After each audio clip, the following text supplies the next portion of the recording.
Hey guys, quick update on the market. Where current inventory is at 9,293 units, so very similar to last week with 1,366 selling. This is going to sound redundant for the next couple of weeks coming, but I read an interesting article coming out of the States, and I like to always overlap America to Canada because obviously I follow a trend in the US, and hopefully that'll give us some indication that's going to happen here in Canada because they are a much bigger country. So let me just read this article, and it just sounds exactly what we're experiencing here, not just here, but in Australia and also in the UK. So the widespread concerns follow several months of record-breaking home inflation that left buyers struggling to keep up, and as builders fail to match supply and demand, experts wonder exactly how the market will normalize with a fizzle or a bang. It almost sounds like a poem. But anyway, if they looked at the US, so US home prices currently right now, all across the board, all across all states of America, is at 18.1%. And here in Canada, we're on projection to be about 19.9% at the end of the year. And if you looked at Australia, they're currently at 18.4%, and UK is at 13.1%. And this is obviously across the board. So if you look at here in Canada, obviously Toronto, we're up about 30% rather, so it's they're obviously averaging it out right across the board as they are in America, Australia, and the UK. But let me continue with the article. It says much of the price surge has been fueled by a historic shortage of houses. U.S. home inventory plummeted to record lows earlier in the pandemic, leaving buyers to bid against each other on too few units. Those bidding wars boosted prices higher and dented affordability across the country. Again, this is what's happened here in Canada, Australia, and the UK, and that's all I did for research. I'm sure there's others. And I'll just continue the article. It's not just that prices are high. When adjusted for inflation, home prices have risen to record highs for 5 months straight.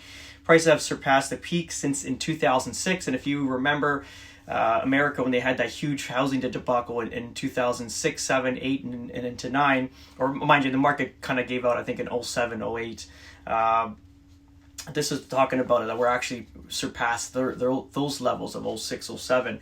And I kind of did some research on the consumer price index. So consumer price index is basically a basket of goods and what it would cost to buy this basket of goods, a fixed cost rather. So it's housing, insurance, and etc. Like so housing, shelter, food, insurance, is basically things we need to live with, and these are fixed costs that they basically do year over year to let us know how the inflation's going. So basically, if you look at here in 2006, 7, this was about $100 it would cost this basket of goods, and then you had this massive dip to about $65 US, and then all the way up now where we are in 2021, we're at $105. So basically this is the highest inflation they've ever experienced in the history of in America, I would imagine. And so yeah, that's basically where we're at currently right now. We don't know if this market's gonna fizzle or gonna bang. We're not sure what's gonna happen. I think logically, if we would have looked at going into the pandemic, everything should have just shut down.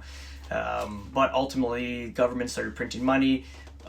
Borrowing became very, very cheap, so put a big surge into the market on purchasing. And I think going forward, you're going to see even higher inflation going into the winter, because now as the vaccine is going to be mandated with many companies going out there, some employees don't, and actually it's their choice, they don't want to get it, so they're going to just walk off the job, leaving shortage on employees. We've always had shortage on employees, but this is going to put much more strain on that, so that's going to cause a huge inflation going forward, especially if you're going into freight. So we'll see what this winter brings, and it'll be interesting. This is all new to all of us, so hopefully we get out of this thing positively. But anyway, any advice to clients and friends and family, just be cautious on what you do. If you're doing something, especially in investment property, make sure it's long term and you're not doing it for the flip. And if you are doing it for the flip, it's a gamble you need to take. So that's pretty much it, guys. Have an amazing day. Ciao.